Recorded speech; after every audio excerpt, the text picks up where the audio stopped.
کہاں پیدا ہوئی؟ میری اماں جو ہے وہ سرگودا کی ہیں، پنجاب کی ہیں، اور ابا جو ہے وہ سندھی ہیں. اچھا، یہ مجھے نہیں معلوم تھا. اچھا. ہاں، میں سوچی تھی دونوں میاں بیوی سندھی تھے. نہیں، اماں پنجاب کے ایک سرگودا سے بھی تھوڑا سا دور کوٹ مومن آتا ہے اس پہ موٹر وے پہ، ایک چھوٹا سا گاؤں، وہاں کی ہیں. اور یہ سٹوری ایسے کہ اماں کلندر پاک کا عرس مبارک ایک بہت بڑا ایونٹ ہے ہمارے لیے، تو یہاں سے تقریباً آپ کو پتہ ہے کہ پنجاب سے بہت زیادہ لوگ جاتے ہیں. تو اس طریقے سے 80s کے دور میں ماں اور میرے نانا ابو اور سبھی گئے. تو وہاں پر میرے ابا آئے ہوئے تھے اور انہوں نے میری اماں کو دیکھا کہ اتنی خوبصورت عورت، قد بہت بڑا لمبا تھا ان کا، تو بہت خوبصورت عورت ہیں. تو اب میرے نانا کو جو میرا جو ابا ہے انہوں نے بات کی کہ آپ کہاں سے ہیں. انہوں نے بتایا کہ جی ہم فلاں فلاں گاؤں سے ہیں. کچھ ہفتے کے بعد ہی میرے خیال میں آ کر انہوں نے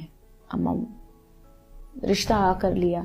خیر شادی، وہ اب اتنا بڑا بندہ تھا. ہاں، اماں میرے بہت غریب لوگ ہیں، بہت زیادہ غریب لوگ.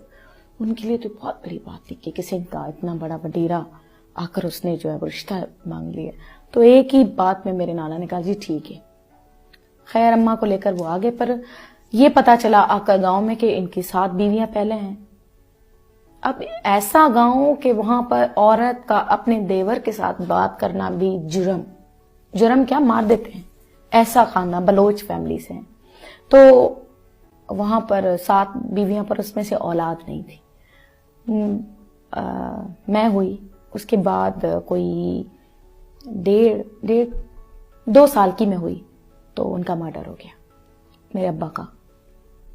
اس کے بعد کچھ چیزیں میرے نام پہ تھی، وہ ہمیں میرے 2 چاچا تھے انہوں نے نکال دیا مجھے اور میری اماں کو گھر سے. اور ایک سیکنڈ کے لیے بھی نہیں سوچا کہ بیٹی بھی ہے اس کو مت نکالیں، پر نہیں، ہمیں انہوں نے کہا جی آپ جدھر کی ہیں جائیں، بس اب جو تھا ہمارے بھائی کا تھا وہ آپ کو لے کر آیا تھا، اب آپ جائیں، وہ نہیں ہے تو آپ بھی نہیں ہے. ہمیں نکال دیا. وہی کلندر پاک کی مزار پر آ کر میں اور میری ماں، دن کو میری ماں جا کر نیاز لیتی تھی اور شام کو آ کر مجھے کھلاتی تھی. ایسے ہفتہ پورا چلتا رہا اور ایسے ہم وہاں پر پڑے رہتے تھے. ایک گانے والی عورت تھی اور وہ آئی تھی وہاں پر حاضری دینے کے لیے. تو امی میرے ساتھ پنجابی میں بات کر رہی تھی، خال ہو یہ وہ، تو وہ پنجابن تھی عورت. اس نے پنجابی میں کہتے ہیں تو پنجاب دی ہیں. تو امی نے کہا جی میں پنجاب تو ہاں. تو امی نے کہا، اس عورت نے کہا اتھے کی کر رہی ہیں. امی نے کہا میری شادی ہو گئی تھی اور یہاں پر میرے شوہر کا وہ مر گئے ہیں تو ہمیں انہوں نے نکال دیا. اس نے کہا میرے ساتھ چلو گی؟ میرے گھر میں کام والی نہیں ہے.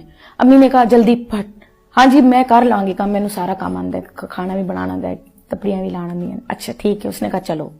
اب وہ جو عورت تھی وہ ایک مجرے والی تھی، وہ ٹھیک. اچھا، تو وہاں پر اب امی ڈیلی کھانا بنانا اور ساتھ مجھے بھی 3 سال میری عمر تھی، ساتھ مطلب وہ مجھے جاؤ جا کر چائے دے کر آؤ، جاؤ جا کر ایسے چھوٹے موٹے کام میں کرتی تھی ان کے. تو وہاں پر میرا جو ابو ہے وہ سکھانے کے لیے آتا تھا اس عورت کو، مطلب وہ مجرے کے لیے آتے تھے، ان کو ساتھ ریسل کرواتے تھے جیسے گانا ریاض. اب جب میری امی آئی کھانا دینے کے لیے تو ابا نے اس کو دیکھا، کہا کہ یہ کون ہے عورت؟ وہ جو بجرا کر رہی تھی انہوں نے کہا کہ جی یہ لڑکی ہے، ہمیں کسی درگاہ پہ ملی ہے. تو ہم نے کہا جی کام کے لیے کوئی نہیں ہے تو چلو ان کو دونوں ماں بیٹی کو ہم لے آئیں. تو ابا نے کہا کہ یہ تو بڑی شریف عورت لگتی ہے اور یہ تمہارے گھر پہ یہاں پر سوٹ نہیں کر رہی. تو اس عورت نے کہا خان صاحب آپ کو کیا ہے، ہمیں تو کام والی مل گئی ہے. تو ابو نے اس کو میری ماں کو کہا کہ تم چلی جاؤ اپنے گھر پیچھے. اماں نے کہا نہیں اب میں واپس نہیں جاؤں گی. تو یہ کون سا شہر تھا؟ یہ ہے میہڑ. اچھا، میہڑ شہر کون سا، وہاں سب سیاستدان ہیں، لیاقت جتوئی. اچھا اچھا. ہاں، تو وہاں پر خیر ابا نے ان کو کہا کہ مجھ سے شادی کرو گی تم؟ فقیر ہوں، ایسے مجھے امی نے بتایا کہ فقیر بندہ ہوں اور غریب ہوں، عزت کے ساتھ وقت گزارو گی اور تمہاری چھوٹی بیٹی ہے، تمہارا بیٹی کا یہاں پر ہونا ٹھیک نہیں ہے. امی کو یہ بات بڑی پسند آئی. امی نے شادی، اب میرے نانا ابو تو کبھی بھی نہیں وہ کرواتے. خیر امی کی شادی ہو گئی. امی کی شادی ہوئی، بہت اچھا. وہ بندہ میں سمجھتی ہوں کہ یہ لک تھا میرا کہ وہ ایک فرشتہ ہمیں ملا. وہ انسان نہیں تھا، وہ ایک فرشتہ ہے.